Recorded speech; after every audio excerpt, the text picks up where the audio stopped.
Franck Ferrand vous invite au cœur de l'histoire sur Europe 1. Franck Ferrand nous emmène aujourd'hui sur la côte atlantique à Biarritz pour une émission très Second Empire. Bonjour Franck. Bonjour Anissa, bonjour à tous. Biarritz, la Basque, paradis des surfeurs et des amateurs de crustacés. Biarritz, villégiature balnéaire de l'impératrice Eugénie. C'est elle du reste, elle et son mari l'empereur Napoléon III, que nous allons retrouver aux prises avec les ambitions prussiennes d'un hôte encombrant, le chancelier von Bismarck. Alors, nous avons invité Raphaël Dargent. Il est l'auteur Auxerre dans le volume Les 10 rendez-vous qui ont changé le monde, dirigé par David Chantran, auteur d'un chapitre intitulé Napoléon III et Bismarck, jeu de dupes à Biarritz. Vous savez d'ores et déjà où nous avons puisé notre inspiration de ce jour. Vous aimez la mer démontée, eh bien vous allez être servi.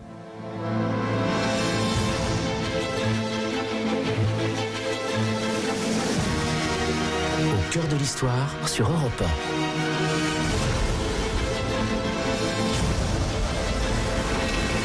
Franck Ferrand.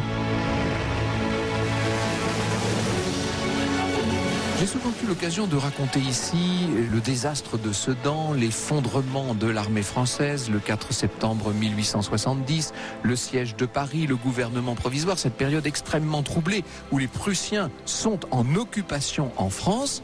On élit en février une assemblée nationale qui est destinée à ratifier l'armistice qui avait été signé par Jules Favre avec Bismarck à Versailles.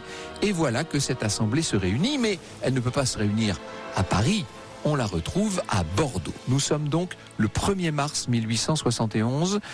Cette assemblée nouvellement élue est en train de tourner la page du Second Empire, en quelque sorte. On n'a pas encore proclamé officiellement la République, mais tout le monde est bien conscient que c'est une sorte de République qui est en train de naître sur les décombres de l'Empire. Napoléon III est détenu outre-Rhin depuis cette victoire foudroyante de la Prusse. Il est officiellement déchu et il est considéré comme responsable de la ruine, de l'invasion et du démembrement de la France. C'est une déclaration de l'exécutif. En l'apprenant, Napoléon III s'indigne. Il demande un plébiscite, car oui, il est prisonnier, il est malade, il est humilié par ses échecs, mais il a toujours l'air prêt à en découdre. Pourtant, la réalité du désastre doit bien s'imposer à lui. Il sera libéré le 19 mars 1871. Le chemin à ce moment-là de la France lui est interdit. Son épouse et la plupart de ses fidèles se trouvaient déjà en Angleterre, raconte Éric Anseau. En prenant congé de ses compagnons de captivité, il leur dit qu'il ne serait plus dorénavant qu'un simple particulier. Au moment où Napoléon III, ou celui qui n'est plus Napoléon III, je devrais de nouveau l'appeler Louis-Napoléon Bonaparte, descend du bateau qui l'a conduit à Douvres, des fidèles sont venus fêter son arrivée. L'empereur est touché, on voit bien qu'il fait des efforts pour ravaler ses larmes. On peut se demander à quel point les hurrahs de cette petite foule sont un baume pour cet homme qui a tout perdu en quelques mois. Alors on peut se poser beaucoup de questions sur les erreurs qui l'ont mené là, sur ce quai étranger, qui l'ont mené jusqu'à l'exil. Un nom, on peut l'imaginer, cristallise tous ses regrets. Ce nom, c'est celui d'Otto von Bismarck, le brillant chancelier prussien. C'est certain que dans la partie d'échecs diplomatiques que tous deux ont disputé pendant des années, le grand gagnant s'appelle Bismarck. Les deux hommes s'étaient rencontrés 16 ans plus tôt, je dis bien 16 ans plus tôt, au moment de l'un des triomphes de Napoléon III, l'exposition universelle de 1855. À cette époque-là, Bismarck est le délégué prussien auprès du Parlement de Francfort. C'est un homme de 40 ans. Il est déjà dégarni, ce qui accentue la proéminence de son front assez considérable. Il porte déjà la belle moustache qu'il rendra célèbre. Ses yeux sont un peu enfoncés, mais au fond de ses orbites brille un étonnant éclat d'intelligence. La Prusse a refusé à l'époque de s'allier à la France et à l'Angleterre dans la guerre de Crimée, cette guerre contre la Russie. Seulement Napoléon III, lorsqu'il s'entretient avec celui qu'il considère comme un simple diplomate prussien pour l'instant, Napoléon n'affiche, selon toutes les apparences, aucune animosité. Et Bismarck d'ailleurs écrira lui-même, écoutez ça, « L'empereur me fit comprendre dans différents entretiens et en termes généraux qu'il ne désirait et projetait un accord intime entre la France et la Prusse.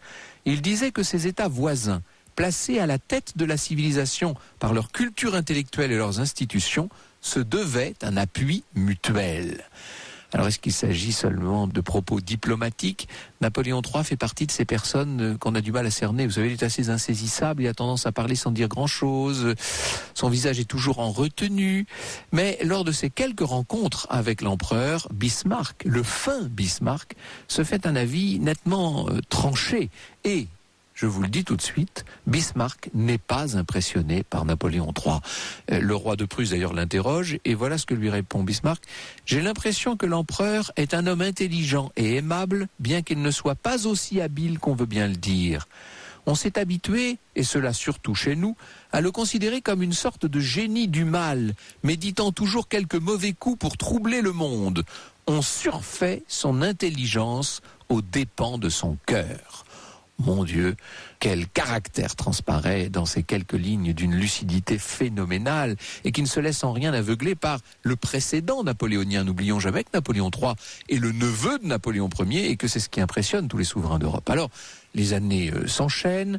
Napoléon III va réitérer auprès de Bismarck son désir de rapprochement avec la Prusse. À cette époque, la France souhaite s'opposer militairement à l'Autriche pour soutenir l'unité italienne. Et évidemment, l'empereur a tout intérêt à ce que la Prusse, dans cette affaire, reste neutre. La guerre, ça vous le savez, la campagne d'Italie, elle a bien lieu en 1859. Et de fait, la Prusse reste tranquille, tout en veillant à ce que la France ne pousse pas trop son avantage. La victoire est une victoire française, ou je devrais dire franco-sarde, franco-italienne. L'Empire tout de même va en profiter pour récupérer Nice et la Savoie, qui deviennent donc françaises à l'issue d'un référendum. Et puis, en 1862, Bismarck est ambassadeur de Prusse en France, et à partir de là, à partir de 1862, il va être à pied d'œuvre pour mener ce qu'il faut bien considérer comme une politique à part entière. Napoléon III ne tarde pas à lui parler d'une nouvelle alliance franco-prussienne, à cette époque qui est celle du premier séjour de Bismarck à Biarritz. Le diplomate a l'air plutôt heureux. Du reste, il entretient une liaison avec une femme de diplomate. Évidemment, on imagine toujours Bismarck comme une sorte de bulldog, mais en vérité, c'est un homme qui savait séduire. Il arrive à Biarritz très excité pour toutes les raisons du monde, et d'abord parce que c'est, à l'époque, le lieu à la mode.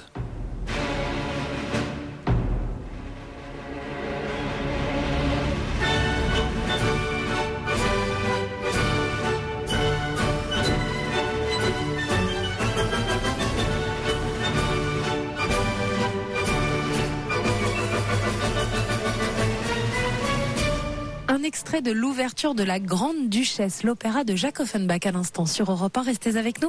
Cet après-midi, Franck Ferrand vous emmène au cœur de la relation diplomatique entre Napoléon III et Bismarck. Au cœur de l'histoire sur Europe 1. Europe 1. Au cœur de l'histoire. Franck Ferrand. Cet après-midi, Franck, vous nous faites revivre une relation diplomatique qui devait avoir de grandes conséquences, celle entre Napoléon III et le Prussien Otto von Bismarck. Dès leur première rencontre, on l'a vu avec vous, Bismarck a vu dans le chef d'État français un homme intelligent, mais un peu trop gouverné par son cœur. Est-ce que vous pensez que le reproche est justifié ? Vous savez, il y a une part de réalisme dans la politique étrangère de l'empereur Napoléon III. Il y a la volonté d'en finir avec l'équilibre européen créé par le Congrès de Vienne en 1815. Enfin, le but de Napoléon III, c'est de faire sauter le Congrès de Vienne, disons-le. Ça signifie notamment sortir la France de son isolement diplomatique, et puis en même temps obéir à un certain nombre d'idéaux. N'oubliez pas que Napoléon III croit à un certain nombre de grands principes, à commencer par le principe des nationalités. Il croit au droit des peuples à disposer d'eux-mêmes. Il a combattu, quand il était jeune, aux côtés des nationalistes italiens. Il s'est fait d'ailleurs le champion de l'unité italienne. Une unification de l'Allemagne irait d'ailleurs dans la même logique, mais ça pose problème, puisque la formation de ces deux solides entités politiques n'est sûrement pas dans l'intérêt de la France. Vous comprenez toutes les contradictions qui habitent Napoléon III au moment de discuter avec Bismarck à Biarritz, donc, dans un premier temps. Raphaël Dargent le note, depuis que l'impératrice Eugénie s'est entichée du lieu, c'est à Biarritz que le couple impérial a l'habitude de profiter des douceurs de l'arrière-saison avant de rejoindre son palais de Compiègne.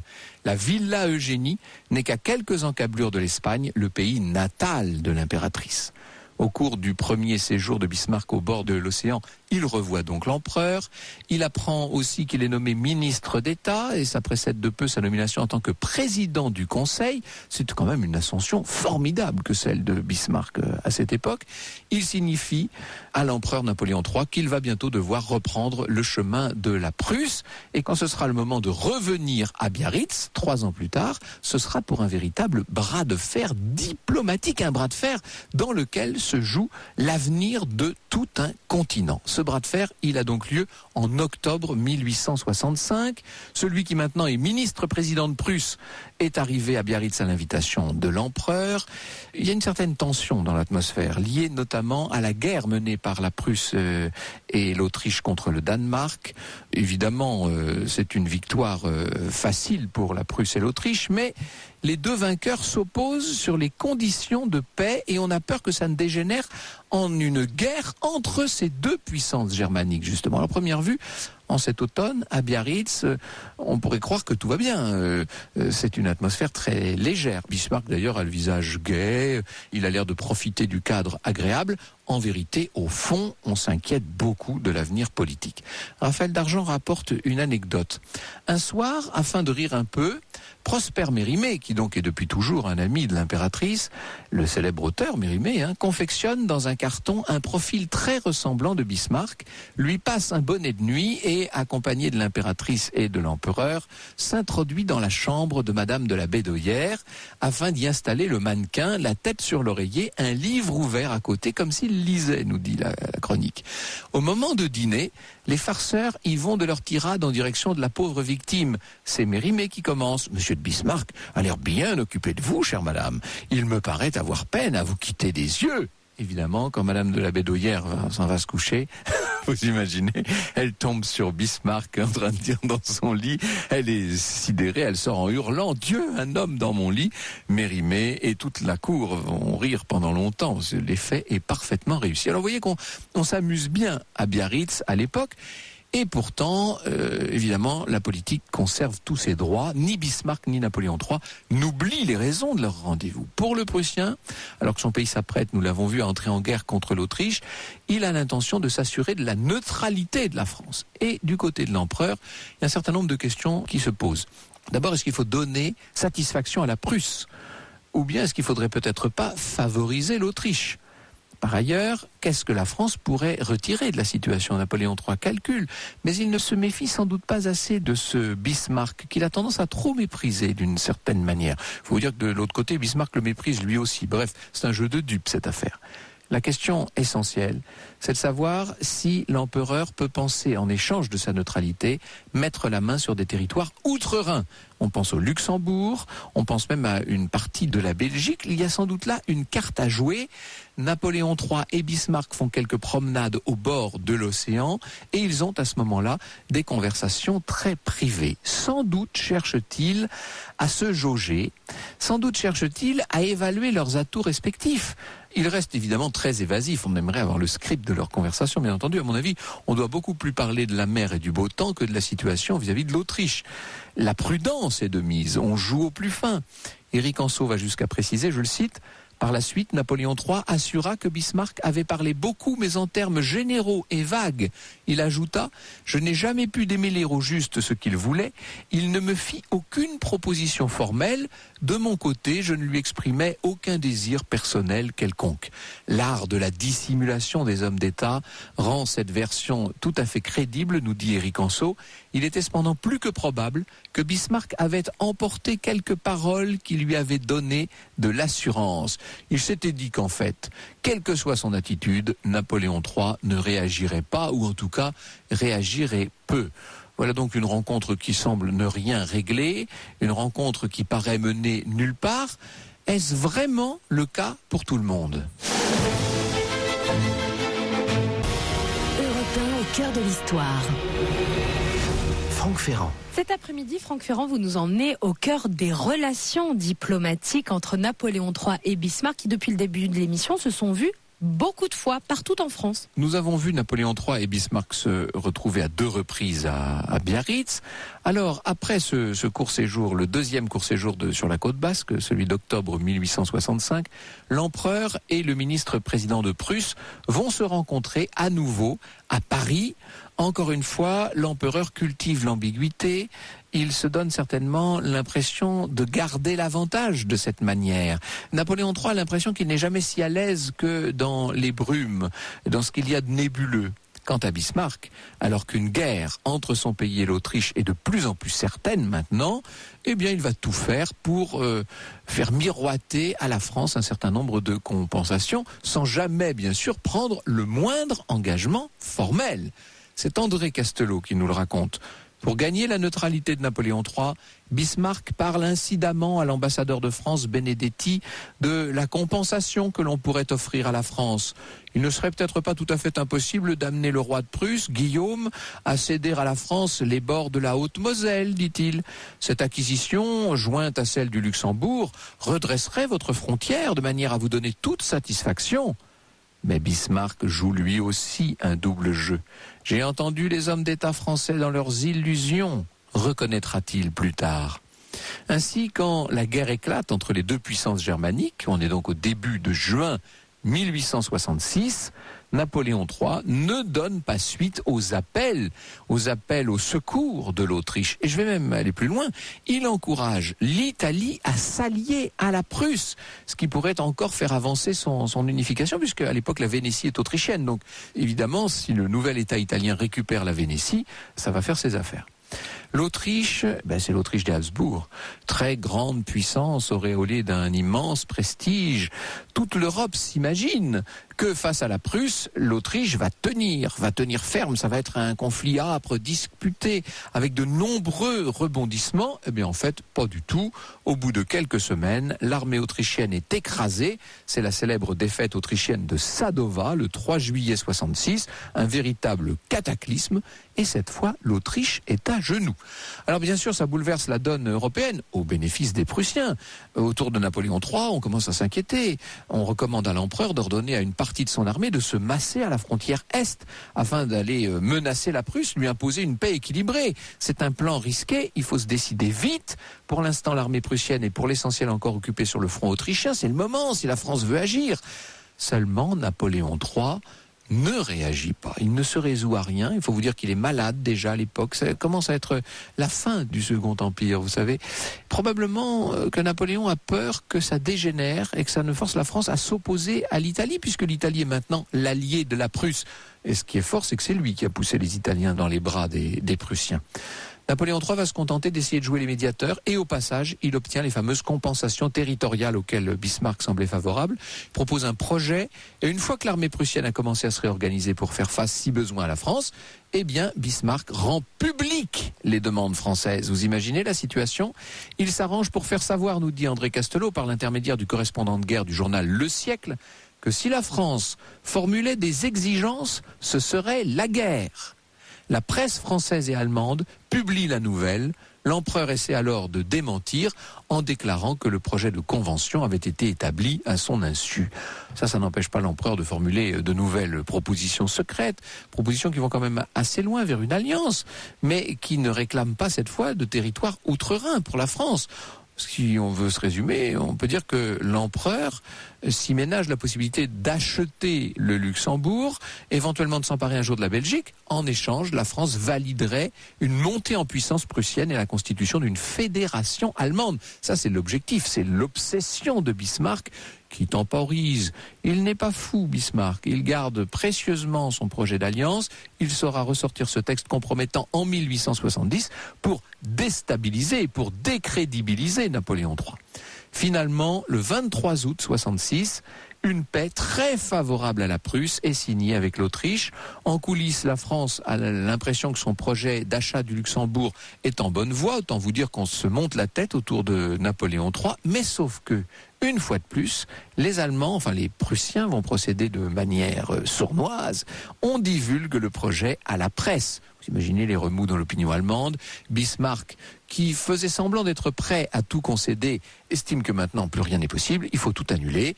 Et là, la tension entre les deux pays devient vraiment très vive. La victoire de Bismarck dans cette affaire a été totale. Il a obtenu tout ce qu'il voulait. La France lui a laissé les mains libres face à l'Autriche et à la création d'une Allemagne dominée par la Prusse. Cette Allemagne, elle sera créée réellement le 18 janvier 1871 dans la Galerie des Glaces du château de Versailles. Napoléon III a accumulé les maladresses, il a beaucoup perdu en crédibilité. La prochaine manche, elle va donc se jouer sur le champ de bataille cette fois. Ce sera la guerre de 70, un second empire en pleine confusion contre une Prusse en pleine ascension. Ce sera bientôt la fin du second empire français et dans la foulée, donc, le début de l'empire allemand. Bonjour Raphaël Dargent. Bonjour. Vous avez dans un très bel article, enfin dans un chapitre de livre, devrais-je plutôt dire, raconté la période diplomatique de Bismarck et nous allons retrouver Bismarck et Napoléon III en votre compagnie à Biarritz.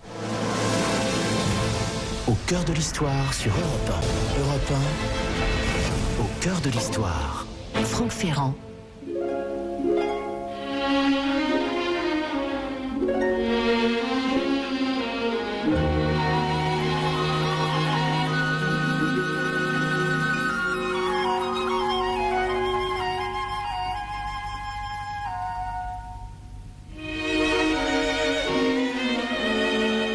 Jusqu'à 15h, nous sommes au cœur de l'histoire des relations diplomatiques entre Napoléon III et Bismarck. Et pour aller plus loin, Franck Ferrand, vous recevez aujourd'hui Raphaël Dargent. Il est historien, auteur du chapitre Napoléon III et Bismarck, jeu de dupes à Biarritz, dans les 10 rendez-vous qui ont changé le monde, dirigé par David Chantrane, paru aux éditions du Cerf. Napoléon III avait déjà rencontré Bismarck à 2 reprises, en 1855 et en 1862. Et quand il le voit à Biarritz en 1865, lorsqu'ils font leur fameuse promenade là le long de la plage, ça fait donc 3 fois qu'ils se rencontrent. Ce qui est assez étonnant, c'est que Bismarck a assez bien cerné la personnalité de Napoléon. Le moins qu'on puisse dire, c'est que la réciproque n'est pas vraie, hein, Raphaël Dargent. Oui, c'est-à-dire que Napoléon III sous-estime absolument Bismarck. Et il le compare d'ailleurs d'une certaine façon à Cavour et il l'estime inférieur à Cavour. Cavour est le ministre du roi de Piémont-Sardaigne, donc c'est le représentant de l'Italie unifiée. Tout à fait. Et c'est vrai que dans cet échange entre les deux, Bismarck est tout à fait perspicace pour cerner l'empereur. Et l'empereur, lui, sous-estime son contradicteur. Et c'est vrai que, vous l'avez dit tout à l'heure, Napoléon III est sans doute obsédé en quelque sorte par le principe napoléonien du droit des peuples à disposer d'eux-mêmes, et ça brouille en large partie sa compréhension de la situation européenne. C'est-à-dire que Bismarck, lui, réagit encore avec les vieilles catégories. Pour lui, la monarchie absolue a un sens et il est question simplement de réunir un certain nombre de puissances sous une couronne. C'est ça l'idée de Bismarck. Tout à fait. C'est-à-dire qu'en fait, l'objectif des deux hommes est vraiment différent. C'est-à-dire que autant Bismarck est obsédé par l'idée de faire l'unité allemande, d'abord l'unité des États d'Allemagne du Nord autour de la Prusse, autant Napoléon III a comme objectif d'en finir avec l'Europe du Congrès de Vienne, de servir évidemment les intérêts français, mais le principe fondateur sur lequel il appuie sa politique, ce principe des nationalités, est un principe qui en définitive est jugé par Bismarck comme romantique, comme idéaliste. Bismarck juge de façon très méprisante Napoléon III. Il qualifie la pensée de Napoléon III de sensiblerie.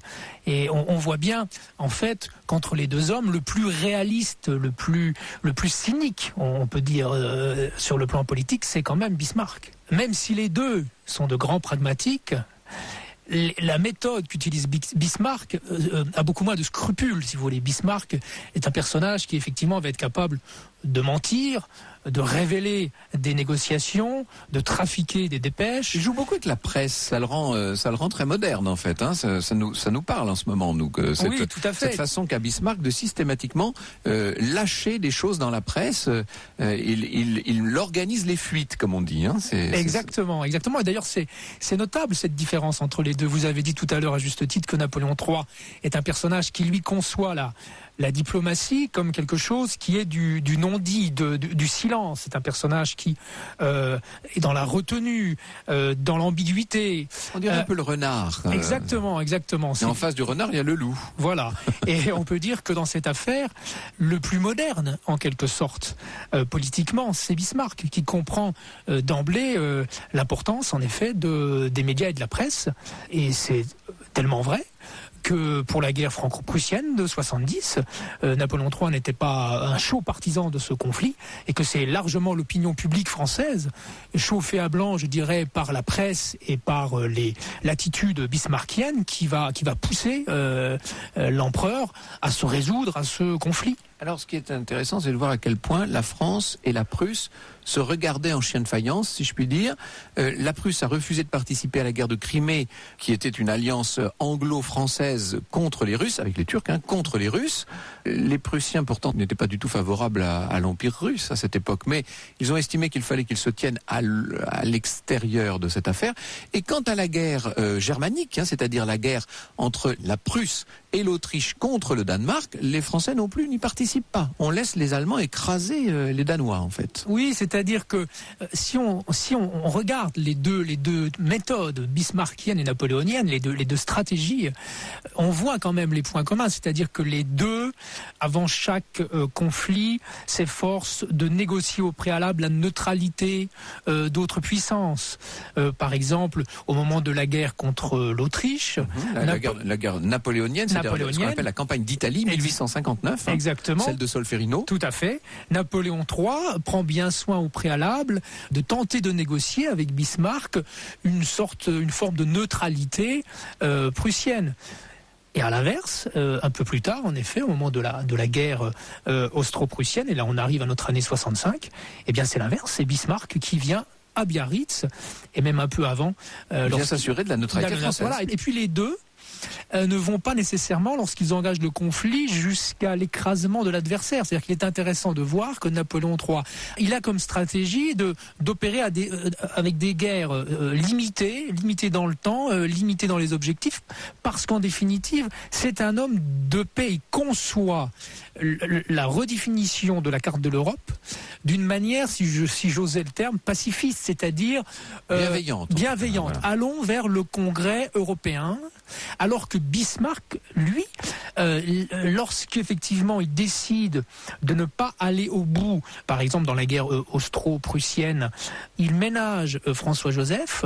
Le roi de Prusse souhaiterait qu'on aille jusqu'à l'écrasement de Vienne, mais Bismarck est déjà dans le coup d'après. Il estime qu'il ne faut pas aller jusque-là parce que la Prusse aura peut-être besoin de cet allié autrichien dans quelques années. Ce qui me paraît assez frappant lorsqu'on compare les deux diplomaties, c'est de voir à quel point Bismarck est constamment au fait de ce qui se passe à l'extérieur et qu'il réagit constamment, alors qu'on a l'impression que Napoléon III est plutôt dans son propre plan, qu'il pousse et qu'il déroule son plan sans trop regarder ce qui se passe autour. Et ça, c'est toujours fatal en politique. Alors, nous avons fait là de la haute politique, de la haute diplomatie. Ce que je vous propose, c'est de rentrer maintenant dans le concret des cabinets et de voir un peu ce qui s'est passé pendant cet entretien de Biarritz. Au cœur de l'histoire sur Europe 1. Europe 1, au cœur de l'histoire. Franck Ferrand. Une émission d'histoire et de politique aujourd'hui sur Europe 1 jusqu'à 15h. Nous découvrons les relations entre Napoléon III et Bismarck. Grâce à votre invité, vous recevez cet après-midi l'historien Raphaël Dargent. On ne dira jamais assez, Raphaël Dargent, à quel point à Biarritz, on menait la belle vie chez l'impératrice Eugénie.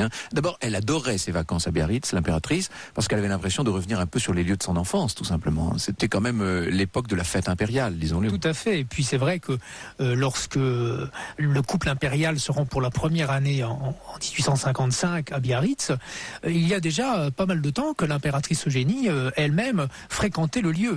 On sait que dès les années 40, on a notamment une lettre de mairie. Elle est venue avec sa mère. Elle est venue avec sa mère, tout à fait. On dit même qu'elle a manqué de se noyer à la fin des années 30 dans ce secteur, qu'elle-même évidemment était tout à fait amoureuse de la mer. D'ailleurs, on a pas mal d'anecdotes à Biarritz où elle se risque à des escapades maritimes assez périlleuses, assez cocasses, avec son entourage.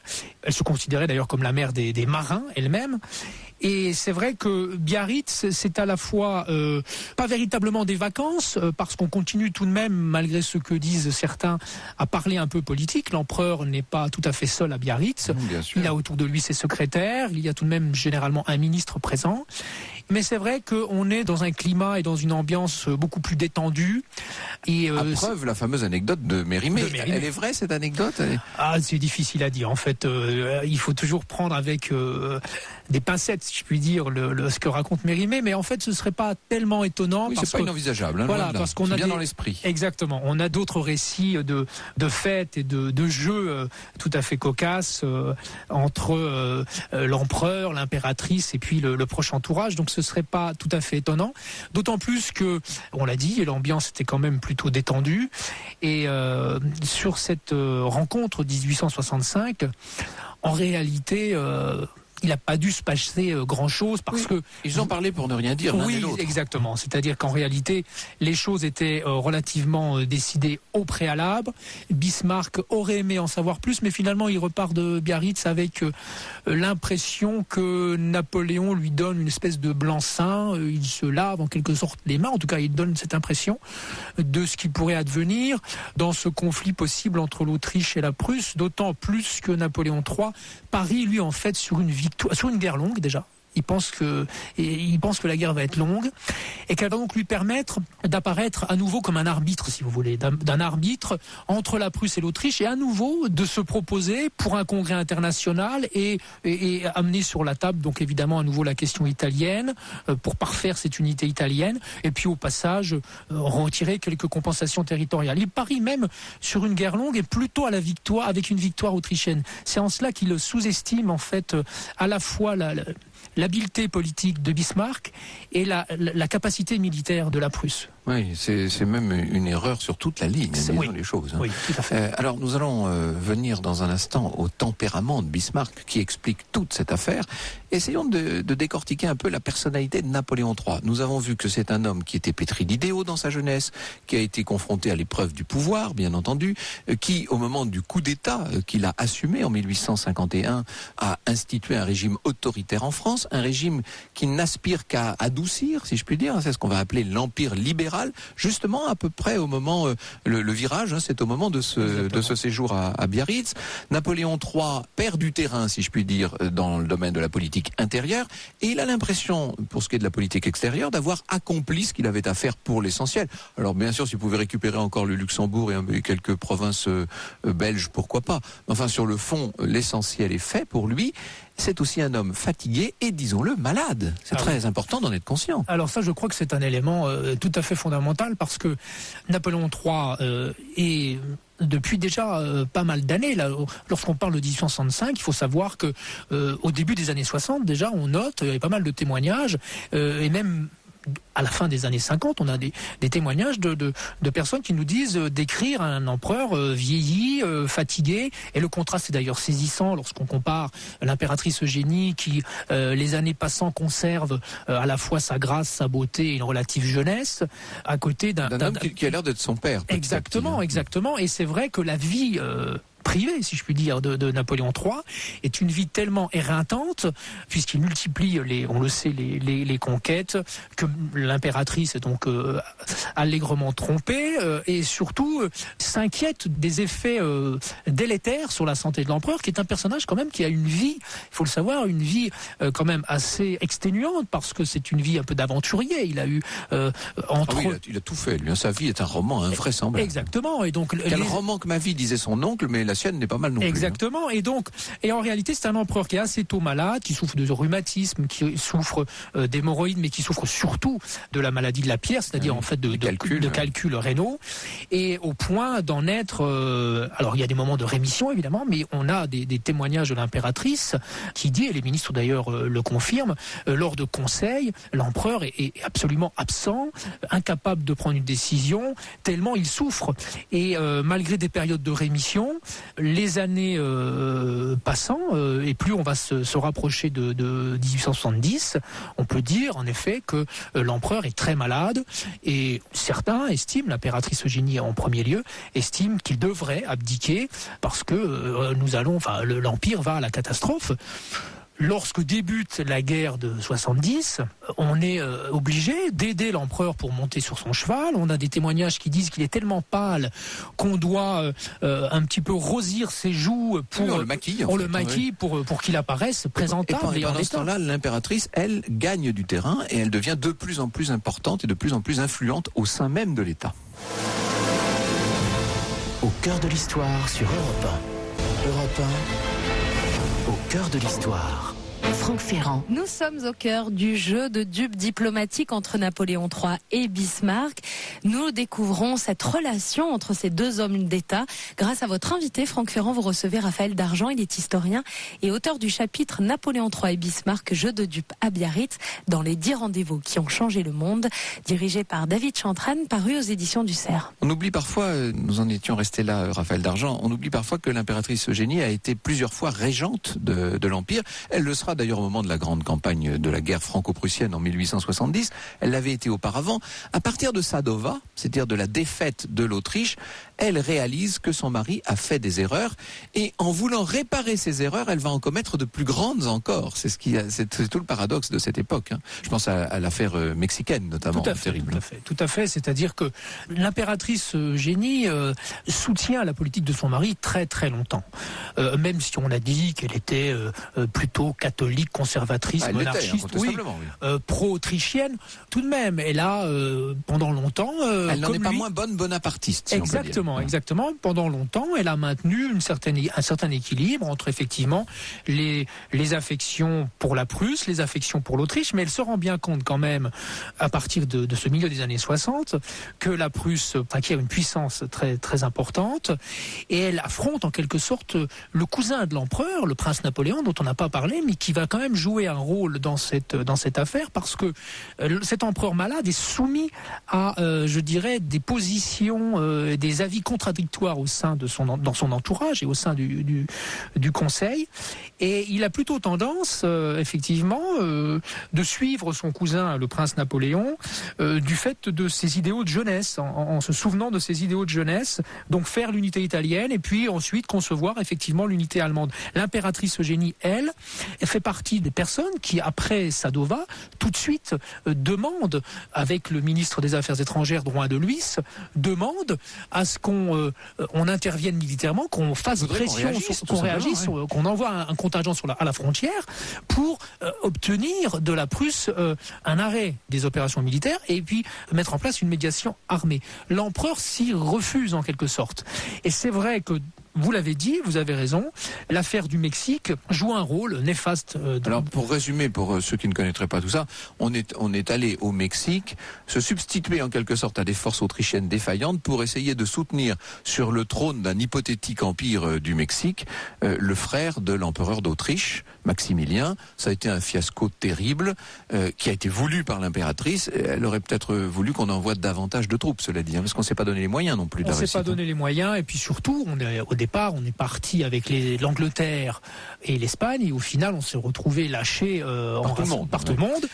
Et surtout, ça a hypothéqué la suite, puisqu'en effet, une partie de contingent était au Mexique et n'a pas pu intervenir sur le champ européen. Alors en face, il y a cette figure d'une force de taureau. Tout à l'heure, je l'ai comparé à un loup. Enfin bon, c'est un homme d'une puissance extraordinaire, d'un caractère comme on en a rarement vu dans toute l'histoire. C'est ce fameux Bismarck, qui est un peu, pardon, mais on a un peu l'impression de la brutalité fait homme. C'est-à-dire qu'effectivement, il faut quand même savoir que sur le plan militaire, au moment de la guerre austro-prussienne, il entend bien, lui, supplanter l'état-major, c'est-à-dire que c'est lui qui, en partie, mène les opérations et regarde très clairement ce qu'il faut faire sur le plan militaire. C'est quelqu'un qui, très tôt, a déclaré que les grandes discussions, les grandes questions de notre temps, donc de ce milieu du 19e siècle, ne se régleraient pas par des discussions ou des votes majoritaires au Parlement, mais par le fer et par le sang. Donc voilà. C'est quelqu'un qui d'emblée est dans la... À la différence de Napoléon III, son avenir est devant lui. Il a un très grand projet qui est d'unifier les nations germaniques autour de la Prusse pour constituer un empire allemand, le fameux Reich, et il va y arriver. C'est ça le plus fort.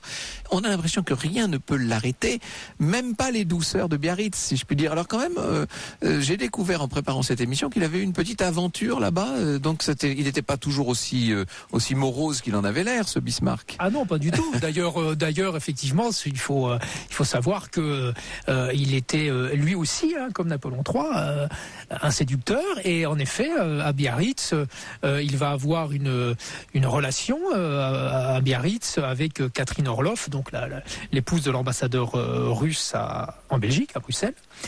Et c'est pourquoi, en effet, Mérimée pourra ensuite imaginer cette mystification avec le portrait de Bismarck en carton pour mystifier Madame de la Bédoyère. Mais en effet, Bismarck était, malgré sa foi luthérienne très très profonde, était quelqu'un qui savait aussi s'amuser. Il faut dire qu'on ne peut pas vraiment résister à Biarritz, c'est aussi simple que ça. Agnès Léglise nous a rejoint. Bonjour Agnès, merci beaucoup d'être avec nous. Vous êtes une Biarrotte, vous êtes vous êtes un enfant du cru. Exactement. J'ai été élevée là-bas, j'ai eu cette chance. Et vous n'allez pas nous dire le contraire, c'est-à-dire qu'il y a une magie.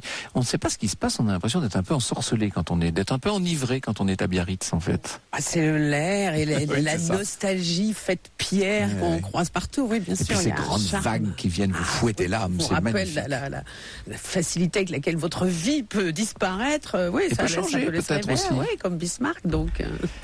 Les 10 rendez-vous qui ont changé le monde aux éditions du Cerf sous la direction de David Chantran. Alors les 10 rendez-vous en question, c'est évidemment Napoléon III et Bismarck, mais c'est aussi Napoléon Ier et Alexandre, Pierre le Grand et Louis XV, Louis XIII et Richelieu, François Ier et Henri VIII, Jeanne d'Arc et Charles VII, Cléopâtre et César, ou plus près de nous, Raymond Poincaré et Nicolas II, Charles de Gaulle et Churchill, ou Kennedy et Khrouchtchev.